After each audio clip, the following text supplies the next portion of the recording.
Okay, I've already admitted everyone. Let me know when you guys are ready to start.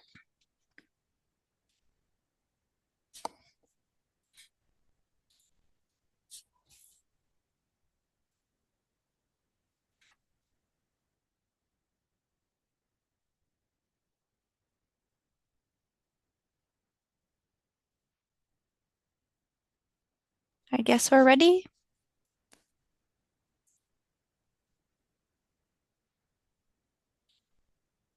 All right, good evening, everyone. I am Shirla DeBerry. Sign name is U on the chin. I'm director for the Governor's Office for the Deaf and Hard of Hearing here in the state of Maryland. And we have a presenter here tonight. And uh, we came alongside the I EIPA for educational interpreting. It is really my honor to be with you tonight to learn more about this platform and how we can better progress and continue to learn together. The person that is going to be speaking, but before we progress, we'll talk about Zoom etiquette. For this meeting, if you are presenting or speaking, we ask you to have your camera on and with the interpreter. If you are not, we ask for you to turn your cameras off. We are recording this meeting for anyone else who may be missing and would like to watch later on. We will be having 1 hour of the presentation, and the last 30 minutes there will be a Q&A session for 30 minutes. This platform is an hour and 30 minutes. The topic tonight is Educational Interpreting Performance Assessment, EIPA. EIPA is an assessment written performance exam. This is a brief history. In 1975, under PL 142, is now known as Individuals with Disability Education Act, IDEA. When IDEA was authorized in 2004, educational interpreters was added to a related service for RSPS. EIPA system was established to respond to schools of the requests for assessments related to interpreters and their skills. Until 1991, there has been none. EIPA is a written performance exam. It's reliable and accredited for evaluation. I'm going to let some more people in the room. EIPA is a written and performance exam, reliable and validated evaluation, acknowledged, set, and interpreting skills of interpreters who work in a K through 12 setting. And I don't want to forget this one, K through 12 students, our customers of educational interpreters. Who will be presenting tonight will be Dr. Kimberly Hutter.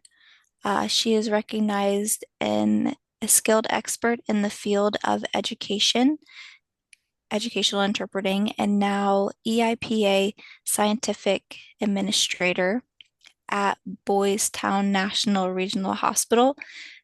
I hope this bio is correct for us. Dr. Hutter served a technically skilled institute for disability research, policy, and practices, and at Tennessee School for the Deaf, where she uh, did led her educational opportunities for individuals of deaf and hard of hearing students.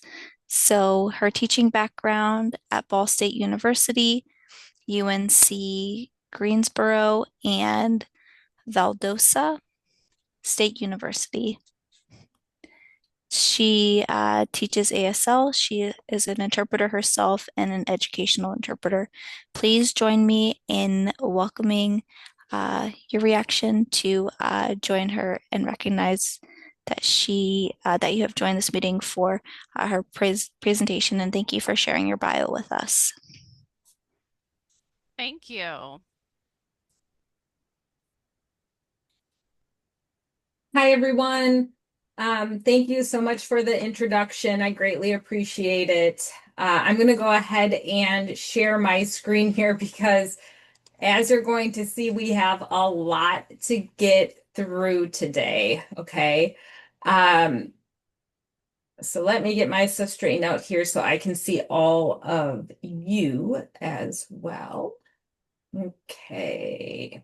All right. So we are going to be just doing an overview of the Educational Interpreter Performance Assessment. I do see some of your names and you are familiar. I may know some of you. And I know that a lot of you here know a lot about the EIPA already. So a little bit about me. Um, what's in a title? I say that because a year ago, or maybe more like 13 months ago, I was in the classroom. I was interpreting in the classroom again because I really had started feeling disconnected from the field. And so I went back into the field and I was interpreting high school. I actually did virtual interpreting. I know that there's a lot of conflict around that right now, but I worked at a high school level and we had interpreters at the actual school and a few of us virtually, and we really had a nice collaboration. So here I am a year ago in a school district, and then I transitioned to Boys Town National Research Hospital as the scientist for the EIPA. And then just recently was moved into the director position over the EIPA. I'm a very transparent person. I'm a human just like everybody else. I have a family. Those are my four kids and my husband. I am a stepmother to all four of them who had been through a lot of trauma. And so learning how to navigate the world of children with trauma is, I thought I knew what I didn't know. And I think that is part of life, is just trying to learn a little more every day. So you can find yourself anywhere at any time, right? So now I'm this director. That's why I'm sitting in front of you. And I'm here to let you know that I am just like you. I'm an educational interpreter. That's where my heart is. But I've just done some studying to get me to where I'm at currently. Um, you're going to see training and history all together. So I went to school and I actually went through an educational interpreter training program. That's odd because there's not educational interpreter training programs out there. The one I went through was, and they were based on the model standards from 1992. During that time, when the model standards were being developed, that came out of the task force report on educational interpreting, which was published in 1989. At that same time, there was a knock on the door at Boys Town National Research Hospital from people all around the United States asking Boys Town to please develop some kind of evaluation to assess interpreters in educational settings, right? Because we just heard from Ursula that prior to, 1991, there wasn't anything. So we received a grant, and that grant, Dr. Brenda Schick worked on, as well as Kevin Williams, and they worked to develop the Educational Interpreter Performance Assessment. And so it's interesting because this was all happening at the same time. The development of the EIPA, the model standards were developed. Those are actual preparation program standards. So what your program should look like. So the program I went through focused on how to interpret for deaf children. So when I got out and started working, I found myself around people and other interpreters that didn't understand how to interpret for children.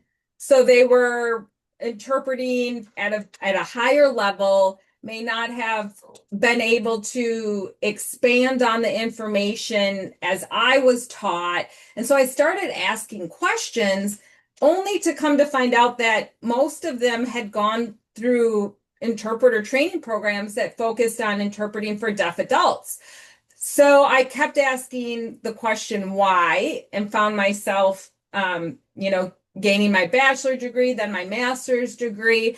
And then in my PhD program, I really focused on formal preparation of educational interpreters to find that there aren't programs that focus on how to prepare interpreters to work in educational settings.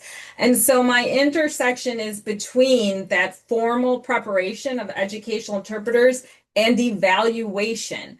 So I have a doctoral minor in educational research methodology, and lo and behold, we have this EIPA that needs that psychometric assessment, evaluation, and support consistently, because we should always be analyzing the results that are coming in, analyzing the data to adjust the test as necessary.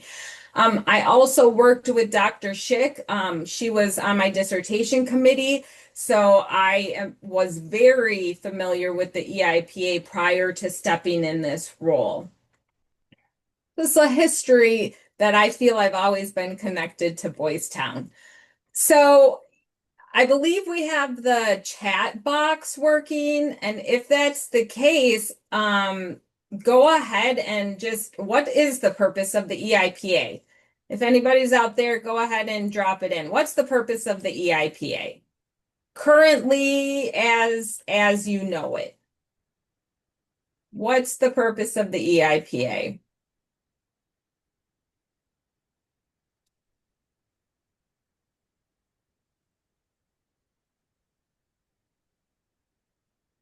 Okay. So the purpose of the EIPA currently is to assess and evaluate the skills and knowledge of educational interpreters working in K-12 educational settings. And that's exactly right. Seeing where the skill level is of the interpreter. So as you know, across the United States, every state is setting their own level of what they deem to be acceptable for an interpreter to have on their EIPA. So it might be a 4.0, it might be a 3.5. So we're in a conflict right now because the field is using the EIPA as a workforce entry exam, but the EIPA was developed to assess the skills so that we could provide feedback to an interpreter so they could develop those skills. So those are conflicting. They don't match right now. And we're going to talk about that towards the end of the presentation. Okay. So we're going to look at the written assessment, the performance assessment, and you're going to find out, because no one really knows right now, how you're evaluated. And I will have resources throughout the presentation. So the written assessment. The purpose of the written assessment is to assess the theoretical knowledge and professional competencies that are essential for interpreting in a K-12 setting. Okay. Our format is 176 questions. There's a 4-hour time limit. It is pass or fail, and you need to get a 75% or above to pass the written assessment. There are 9 domains that are included in the written assessment. You can see them here: child language development, culture, education, English, interpreting, linguistics, literacy and tutoring, professionalism, and technology. So I'm going to go ahead and open this link. And what I'm going to do is copy it and put it in the chat box for everyone. So this is going to be your first link. And what I'm going to do is move over to it quick so you can see it. Okay. So right now you should be able to see the domains of the written test. This is a great resource for if you're studying for the EIPA or if you are supporting interpreters who are studying for the written test. This is the content and knowledge standards, and it has all of them included. And if granted, this doesn't include everything, right? There's going to be additional information, but this reflects the minimum competencies. So you can find this on our website, and I will show you the website later, but the direct link to get to this document is in the chat box. Let me go back to my other screen. Okay. All right. So the written test, where are we at with it right now? I know some people have heard that we were doing a pilot, and so there's not going to be this new rollover of, oh, this is the new written assessment. That's not how it works in the field of psychometrics. So sometimes you might see an assessment organization do that, but that's very rare. Normally, what you do is you develop a test bank and you continue growing that test bank. So what you're going to see is if you take the written test or if you're working with individuals who take the written test, pretty soon you're going to start seeing a notification saying, you know, there are 20 additional questions added that you won't be scored on. So we're going to be running test questions through and then analyzing them. And then in addition to that, as we move forward, we will be soliciting subject matter experts to write test questions. So if you're in a role where you are at a higher level and you are a subject matter expert in one of these domains that you see here, there is a huge opportunity for you to apply and potentially write test questions for the written assessment. All right, so let's move on to the performance assessment where we get a little more in depth. So the purpose of the performance assessment is really to assess interpreting skills and how they apply in an educational setting. So again, I have a link here and I'm going to copy this and put it in the chat box.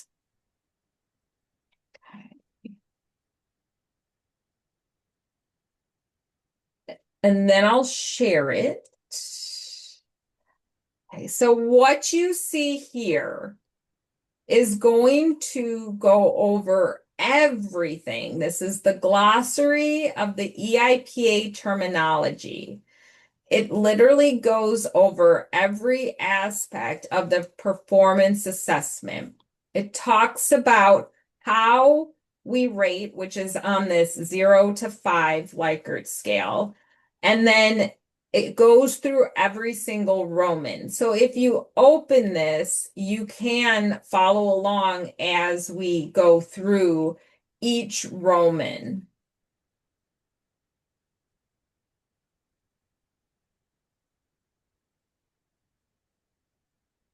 Okay.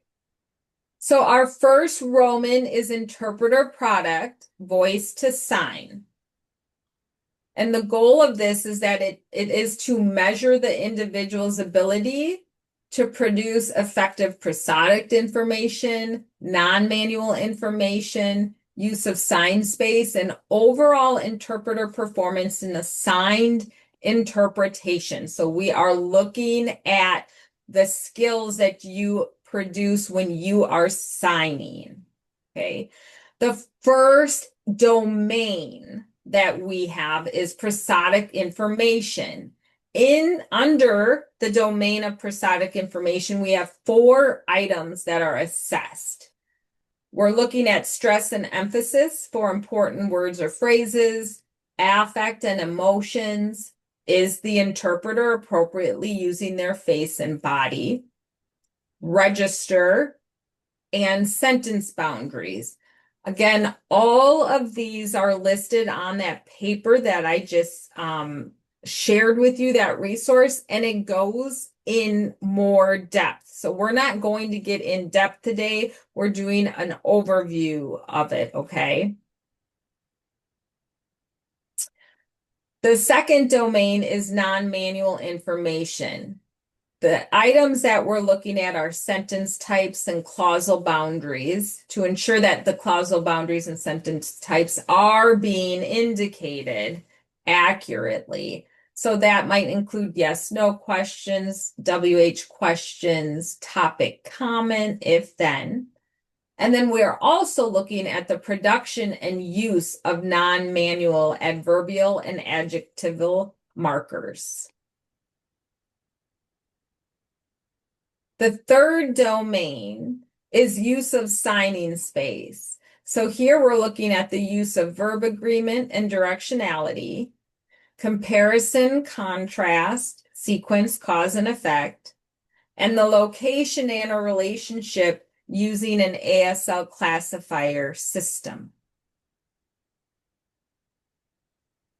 And then the fourth domain, we're looking at the overall like interpreter performance. Okay, so are they following the grammar of ASL or PSC? We know at the beginning of the test, you have an option to pick if you're going to interpret ASL or PSC.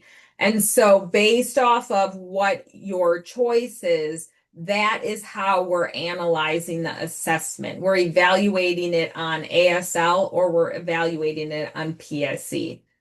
We are no longer evaluating the use of English morphological markers. We previously had the MCE test. We no longer use that.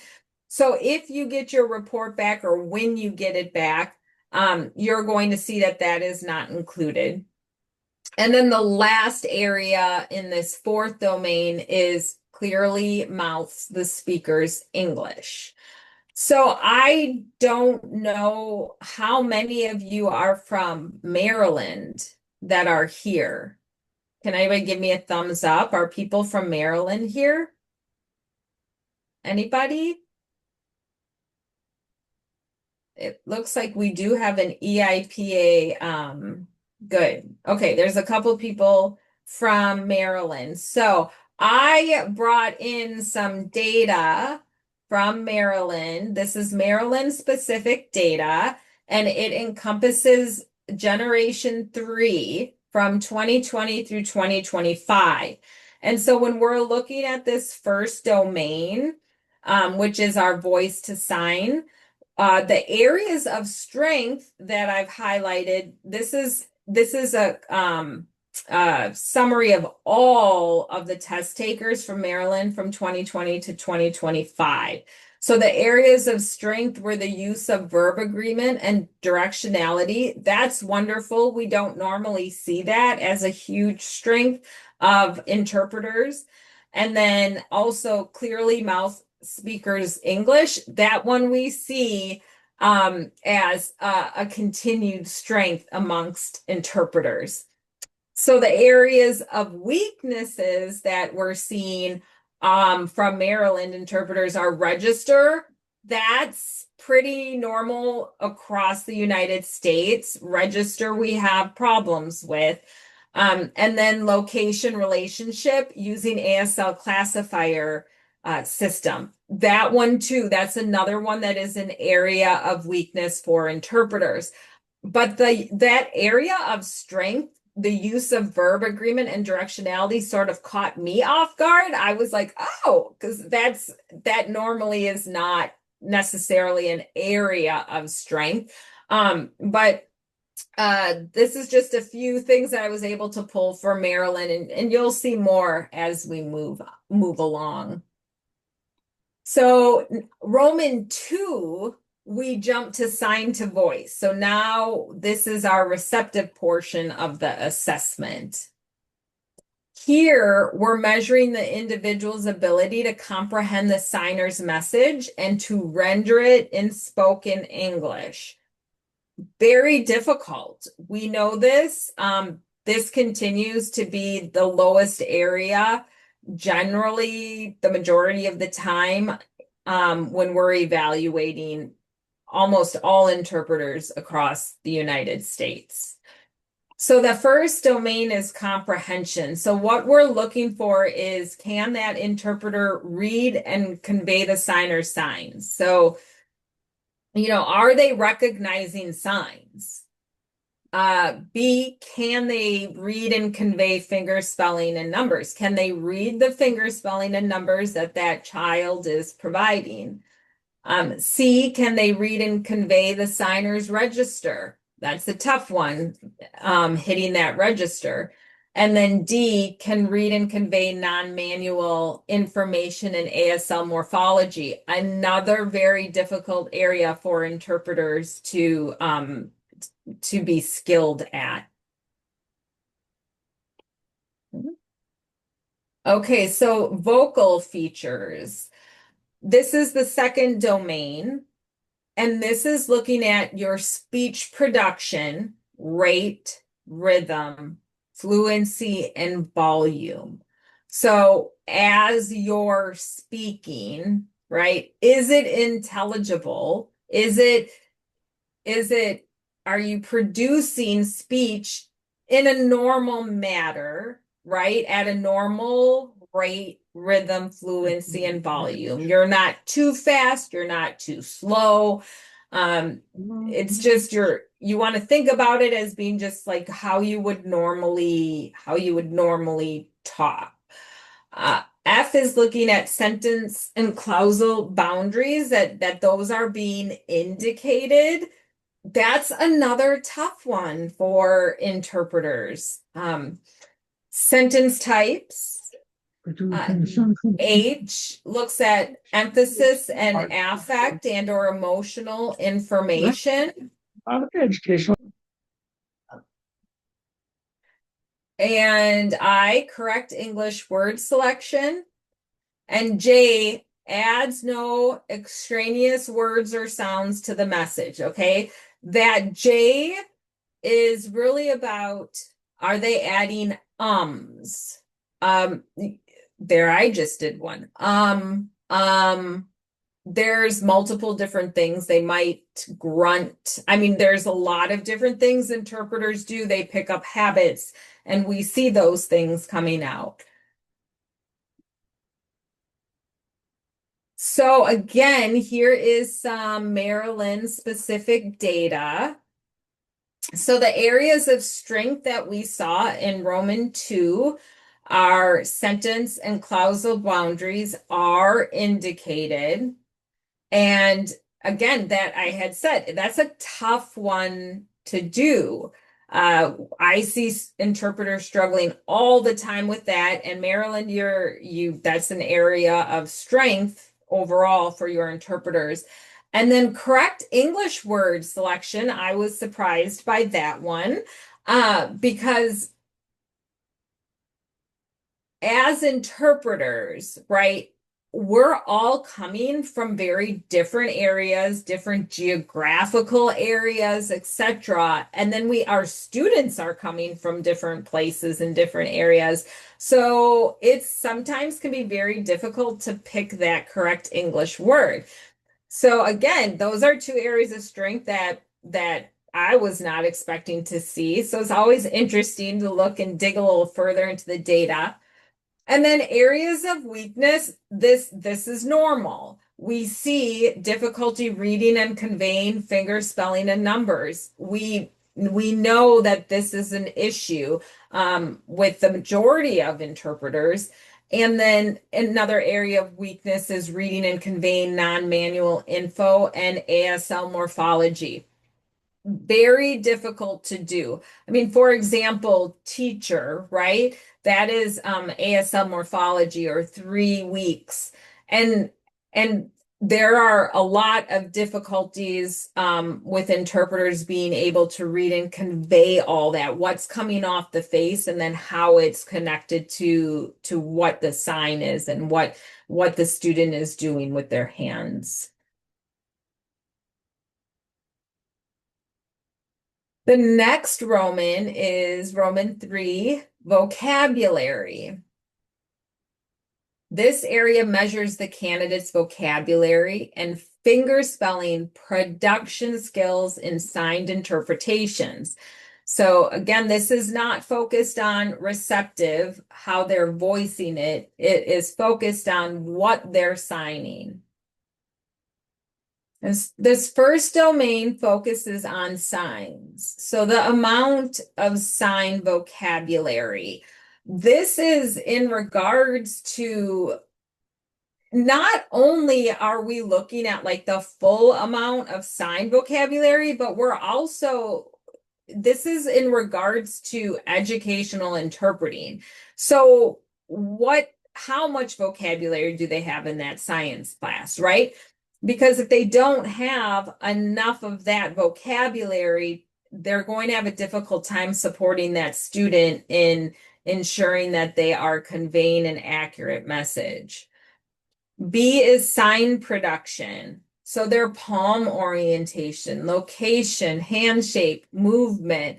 We're looking at that to ensure that the sign production is clear. Again, we're working with children, right? Not adults. And not that you shouldn't be clear with adults. It's different with children. We want to make sure that you should be more clear, right? When you're working with children. I know that a lot of my deaf and hard of hearing friends will say to me, Kimberly, put down your formal interpreting. Because I tend to, even when I'm communicating, I tend to be very formal.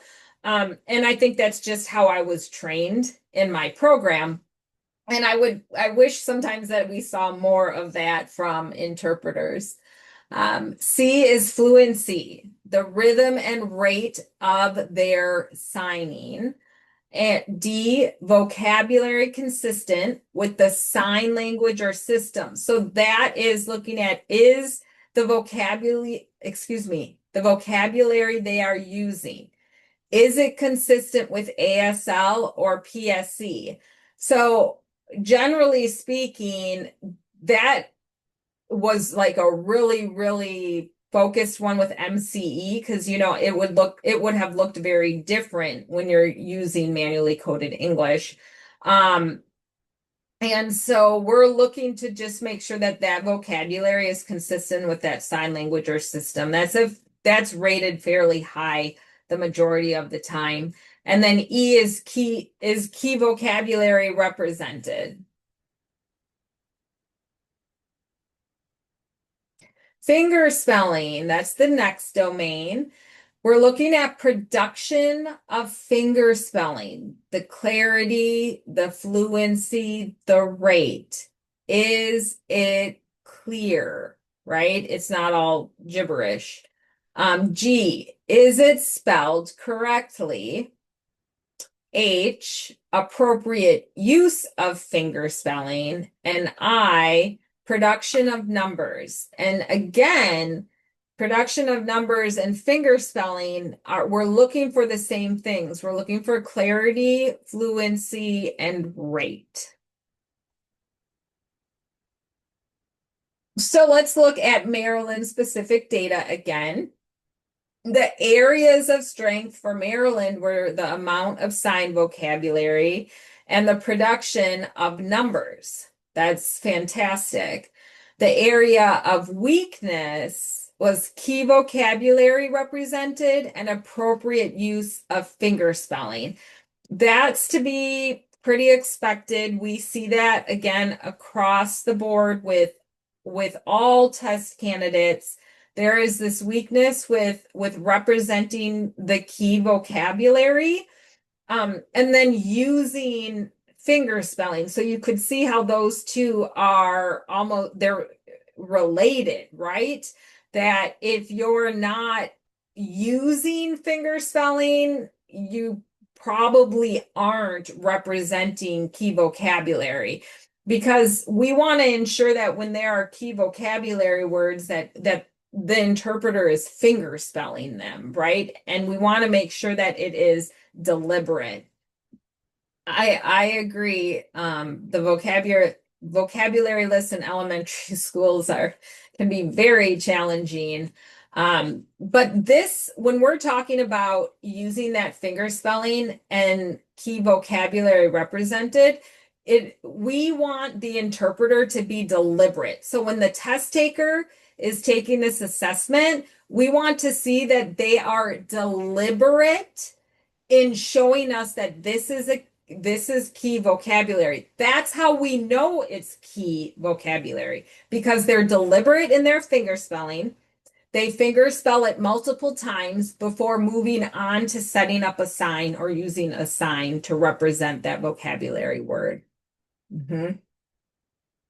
Great. All right, and then we come to our last Roman 4. This is our overall factors. This area is measuring everything that's related to message processing and clarity, everything about the message. So these items are more global, right? They're not focused items like the other ones. Um, they take into consideration the whole message of all the interpreted, and I put classes there because that's what we're interpreting, classes or stimuli. So on the assessment, there are 3 different classrooms that you're interpreting for, that there's one child that you voice for. But we're taking into consideration, specifically for voice to sign, all 3 of those classroom settings. We look at all of them. And so we're looking at the overall message for those classes, okay? So in message processing, that's the first domain. We're looking at appropriate eye contact and movement, which is very important in the interpretation. We look at, did this interpreter develop a sense of the whole message from voice to sign and also sign to voice, right? So we're thinking about and looking at all of the items from the previous area and did this interpreter really develop a whole sense of the message? D, we're looking at demonstrated processing time for both voice to sign and sign to voice. So again, is the interpreter right on top of the message?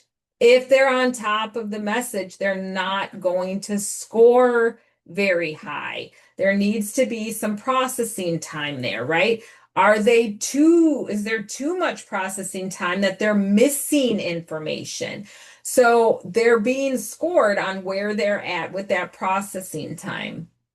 And then F is follows principles of discourse mapping. That's a huge one, an area of weakness across the board, um, amongst almost all test candidates is following the principles of discourse mapping, really being able to, put out the message in a visual map and being able to connect everything. That's what we're looking for. And then the last one is this interpreter able to indicate who is speaking? I know that a lot of interpreters have problems with this one, right? So when you're in the test, when I took the EIPA, which it is very nerve-wracking, I understand that. But when I took the EIPA, I walked in and I just told myself, you're in a classroom, do what you do in the classroom, right? And so I tried to put myself in that frame of mind. and I mimicked what I would do in the classroom. So when I heard the teacher say, "Oh, Sarah," right? Sarah, right, is on my mouth, I'm pointing, or perhaps I even finger spell if I had enough time, right? So we're not sitting there assessing you like, did you get Sarah's name? That we're looking at the overall context. Were you able to indicate who is speaking? That might not even be pointing, right? Maybe I'm doing a body shift so I can indicate, like, I'm the teacher now, right? That's the student. We're looking for that. That's a huge part of this. And some interpreters really struggle with that. Here in Maryland, let's look at our areas of strength: appropriate eye contact and movement, and indicating who is speaking. Those are areas of strength. Areas of weakness is in voice to sign processing time. That tends to be a weakness. And then following principles of discourse mapping. We know that is a weakness as well. Okay. So we are moving away. So now we took the written test, we're done. We took the performance assessment, we're done. And now we are sitting on our couch waiting for the results. What is happening at Boys Town? What are those people doing over there? This is a huge question going on. And I think it's probably been a question for a long time. Um, There's never been a huge amount of transparency that's come out of EIPA over the years. I've followed EIPA for many years, but I was always like, what are they doing over there in that ivory tower of theirs? So one of my goals coming into this as the new director is to ensure that we are being transparent about what we're doing. And I want all of you, anyone, right? Everybody is our stakeholder. Anybody who uses an interpreter, parents, state education agencies, local education agencies, teachers, obviously our interpreters, they're all stakeholders. So if you have questions, we want to encourage you to bring them to us so we can have open dialogue. But let's get into what are we doing when we're evaluating this assessment? What happens? So we use this Likert scale, okay? You might have seen this profile of skills at each rating. I'm going to go ahead and drop that into the chat box. You can bring that up. That is going to give you a nice summary of what each one of these levels represents. So a 0 to a 0.9 is no skills, that showing no skills. A beginner is 1 to 1.9. Advanced beginner is 2 to 2.9. Intermediate is 3 to 3.9. Advanced intermediate is 4 to 4.9, and advanced is 5. Okay. I understand that we have been at this scale for a very long time. We at in EIPA, we get questions asking, well, what about a 3.5? So the criteria that we use that you're going to read about for the skill levels at each rating or at each rating level, those are based on this scale, this Likert scale. This is the only scale we have right now. I don't have, or excuse me, we don't have criteria for a 2.5 or a 2.7 or 3.3. So if you were to message and say, hey, what's the criteria for a 3.3? I don't have specific criteria for a 3.3. We know that at the level that this was set at, intermediate is 3 to 3.9.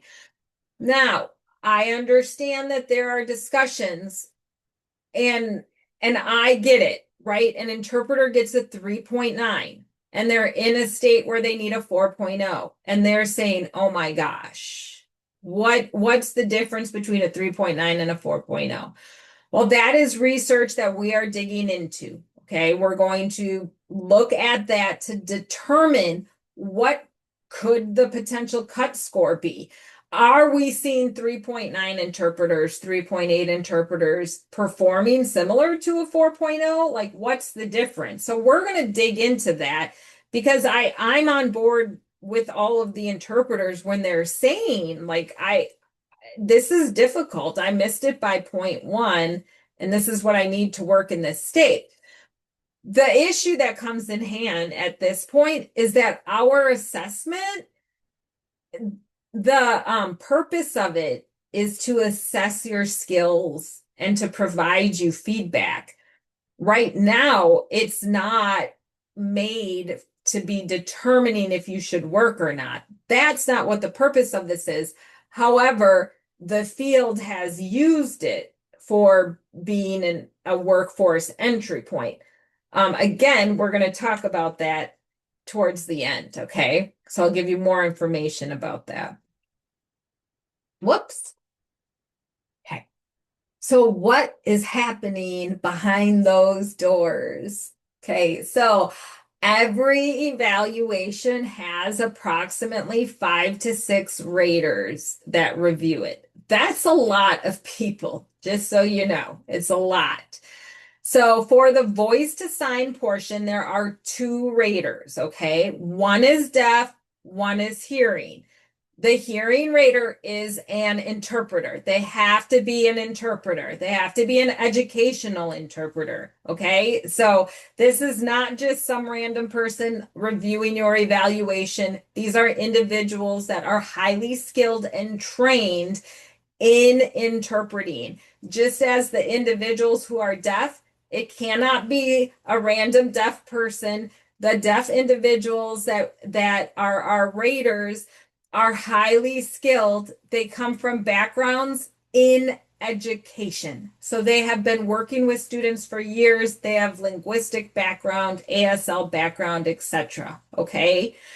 Um, and then the sign to voice, those are 2 hearing interpreters. Again, these are interpreters. They're from your field and they are analyzing.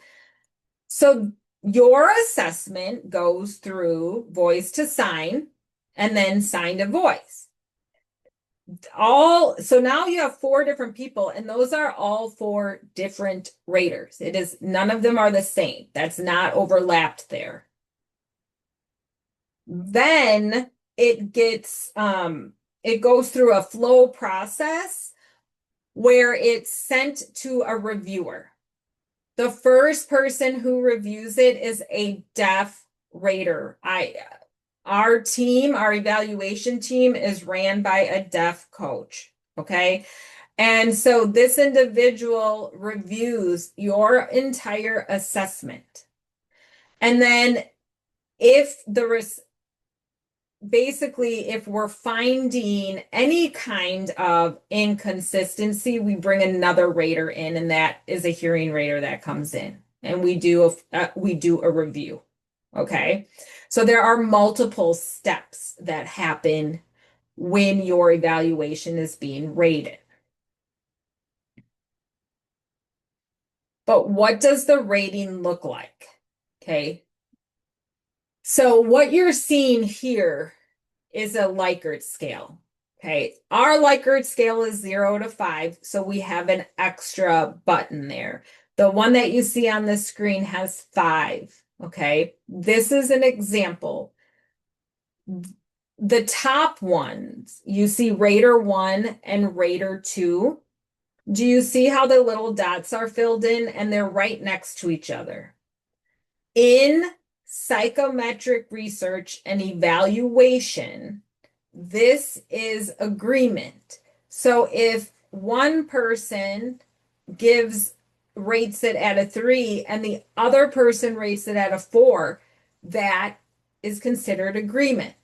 And it is called consistency rating.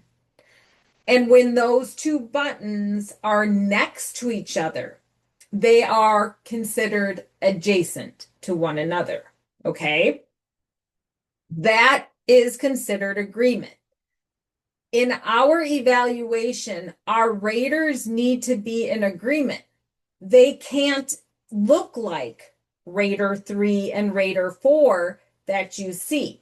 So Rater 3 and Rater 4, we have one that like marked a 2 and then one that marked a 5. They are not in agreement. And so that's not allowed in our assessment. If for some reason there is an error like that, where we have a rater that would give somebody a 5 and the other rater gave them a 2, it gets flagged and it is reviewed. And we have reviewers who literally re-watch everything and they're looking to determine where did the error happen. That is a pretty big error. Very rarely do we see an error that big. We may see an error once in a while that's a little closer, like maybe it's a 2 and a 4. But generally speaking, our training for our raters is the goal is to have them do consistency and be in agreement. But then we also look at how often are they in exact agreement. I'm working on a technical paper right now that looks at reliability and accuracy of our raters. So in Boys Town, our review, we have, this huge area of research that we're part of now.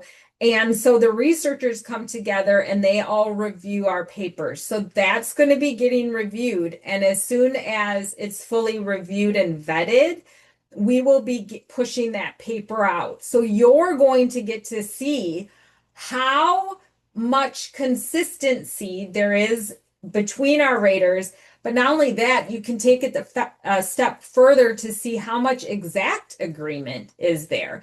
I can tell you ahead of time, right, that generally our raters are over 50% exact agreement, which is pretty solid.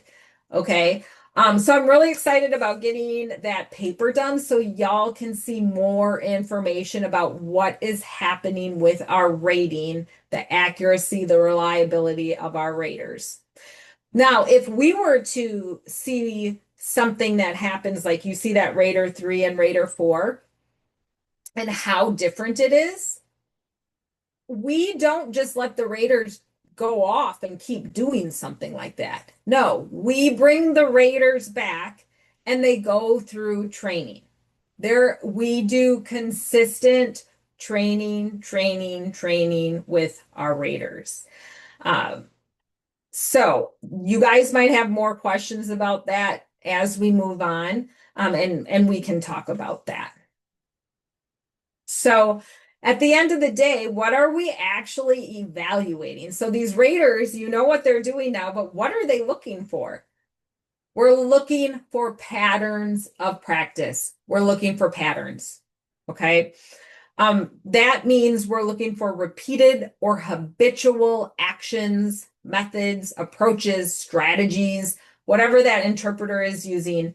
And that is, it's applicable of educational interpreting knowledge and skills, that they're applying that in this educational setting, right? And everything they're doing, how does that impact the overall message?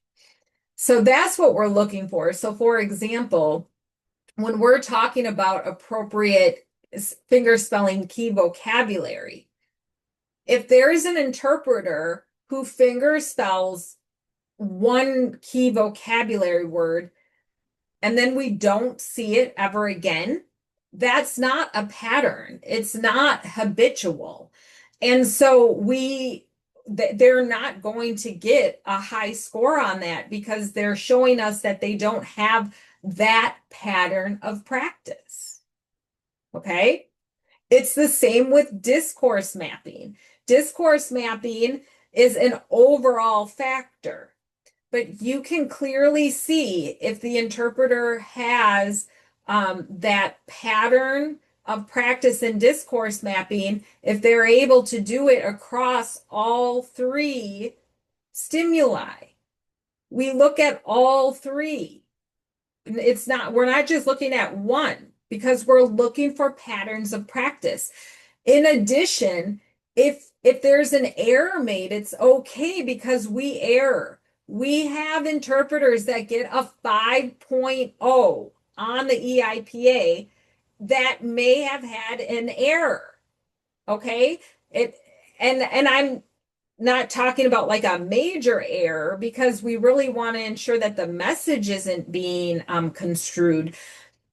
But we're not all perfect. We're human, and there is going to be some error. So you could potentially you might screw up, but guess what? Is it a pattern? That's what we're looking for. We're looking for patterns of practice. So I guess the question at the end of the day is how do I prepare, or how do I prepare somebody else? And so we have a plethora of resources. This first resource, when I click on it, it should take me to the website. So I'm going to pop over here, and you should now be seeing the EIPA classroom interpreting. We have two websites that you may pop back and forth between when you're using it. So right now we're on classroominterpreting.org. And if you go to the top of this, you will see resources. And that's what I'm under right now. I'm under resources. Let me move this to make sure you can see it. Here we have national organizations. We have RID, we have NAD, Joint Committee on Infant Hearing, other specialized member organizations, Hands and Voices, and NAIE. You can come here and look for resources. NAIE has a plethora of resources. RID has resources. All of them do. Here we have downloadable documents, and I showed you this one. You saw the written test content knowledge standards. These are the NAI professional standards and guidelines. I helped write that. NAIE Educational Interpreter Code of Conduct is here, or Code of Ethics, excuse me. Here's the glossary of EIPA terminology and profile skill levels at each rating level of the EIPA. As you scroll down, you can see areas that can help you prepare for the written test. So here there's a multitude of different websites for child language development and culture and education. The list goes on and on, okay? So come to the website and get familiar with it. If you hit training pops you back over to our EIPA Boys Town website. So you might find yourself going back and forth. So here you can see all of the practice material we have. We have workshops, courses. I'm going to click on courses. This has EIPA courses and strategic lessons. This is one by Dr. Cates, Elements of Discourse Mapping, Generation of Slang. There are tons of resources in here. We have practice material. Now, a lot of our stuff is free. Some of it comes with a plan. So if you don't want to do a plan, you don't have to. There are free resources here. You just have to sign up and you can get access to those. And then you'll also be able to see the things that are locked, and that would be the subscription service, okay? And so you can scroll through and see what kind of practice lessons we have. Training for mentors, we've previously done training for mentors. We're currently discussing what that's going to look like. So that is yet to come. Okay. Um, and if you hit this resources, there are more. This is levels in action. This is a great, like if you're training interpreters or you yourself are actually trying to figure out where am I at? I mean, you should record yourself and you can always use this to sort of get an idea of where you're at. It's a great tool by Dr. Cates. Um, Country signs. I love this. I use this all the time. And then, of course, we have Francis is still on here. Some of the stuff is old, I know. But you can come back and just explore because there definitely is a lot on the website. Okay. So we just went over all of that. And then we have some workshops coming up. Dr. Hall will be presenting on February 7th, interpreting in the time of language deprivation. And then I will be presenting in April on standardized K-12 assessments. So this is really going to be focused on like what is evaluation, what are assessments, and how should you as an interpreter, how should you interpret them? Because if you have a speech language pathologist come that wants to provide an assessment to the deaf student, there's a way to interpret that. So we're going to talk about all that, how to interpret really assessments, formal assessments and evaluations. Okay. Before I get to the questions, I want to put this up here. Today, we put out a needs assessment. There is a link here that I can copy, or maybe I can. Let me see if I can copy it. Probably not. But I'm going to go ahead and see if I can copy this and get it into the chat box. There's also the QR code. We're looking for your feedback right now to help us determine our priorities as we move forward. And we really want to understand what the purpose of this assessment should be, right? Because that continues to be a conflict in the field. So if you have time, please take the needs assessment. Anybody can take it, any stakeholder group. There are different categories and it's a pretty short survey and it really allows you the opportunity to share your voice so it can be heard by the EIPA. So, questions?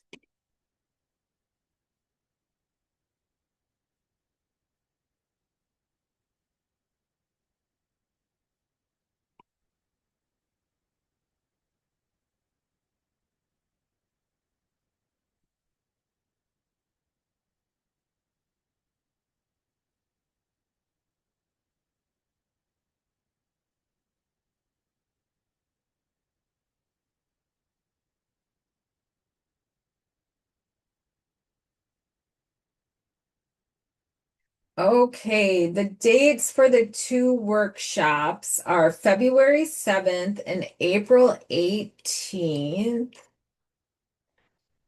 And here is a link to the workshop. So when you click on that link, it will take you to our workshop page, and then you can view the actual product and sign up if you'd like to.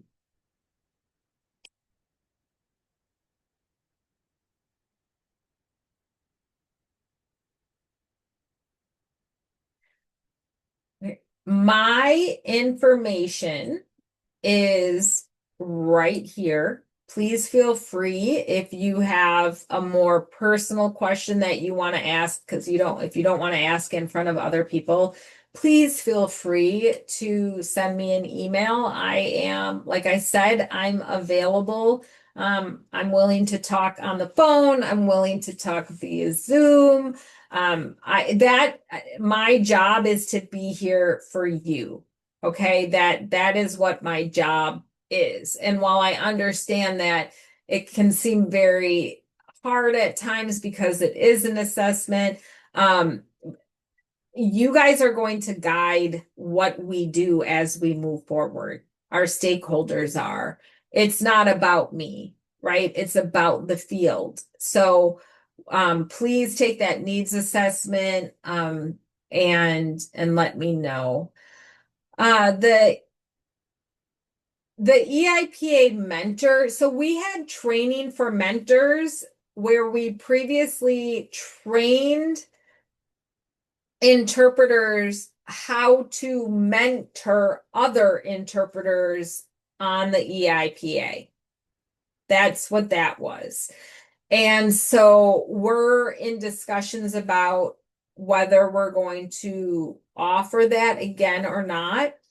But just so everyone is aware, there are going to be additional resources coming. We are working on developing brand new content, test prep, potential mentoring sessions, which would be more focused on not training interpreters to mentor, but providing more focused sessions on some of this EIPA material. So keep your eyes open. And as we get moving, you're going to see the website is going to start changing. We'll make sure that we put information out on Facebook so you are aware of the new information and new changes. So the potential sessions that we would be doing, um, actually, that's a really great question. Would it be before they take the EIPA or after? We will be creating content that will provide test takers the option. So those individuals who haven't taken it yet, they'll be focused content for them, and then individuals who have taken it, we'll always make sure that we have advanced content so people can continue developing their skills. Yes, you are absolutely right. Dr. Cates did teach that with deaf only target group. That yes, that is 100% right. That was a couple of years ago. And then she did it last year, and that was both hearing and I don't think we had any deaf participants in that one. Um, but we're really trying to figure out if we are going to offer that particular workshop again, or if we're just going to hold right now. Yeah, very interesting. Any other questions or discussion?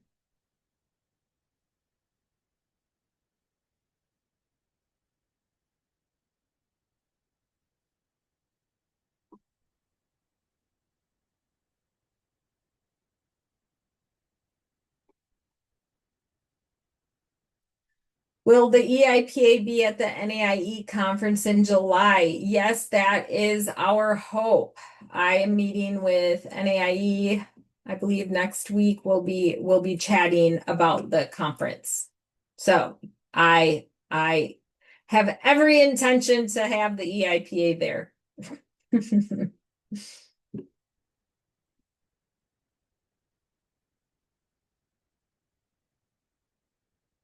Right. Well, I did not think I was going to get through that, and we got through it. So thank you all so much for having me and for attending. I greatly appreciate it. And again, you have my information. So Please do not hesitate to contact me if you need anything. Okay. Thanks, everyone. Thank you so much. Thank you. Thank you again. And thank you to the interpreters. We're going to go ahead and close out. And this video will then be available online for anyone else to watch later down the line. Good night, everyone.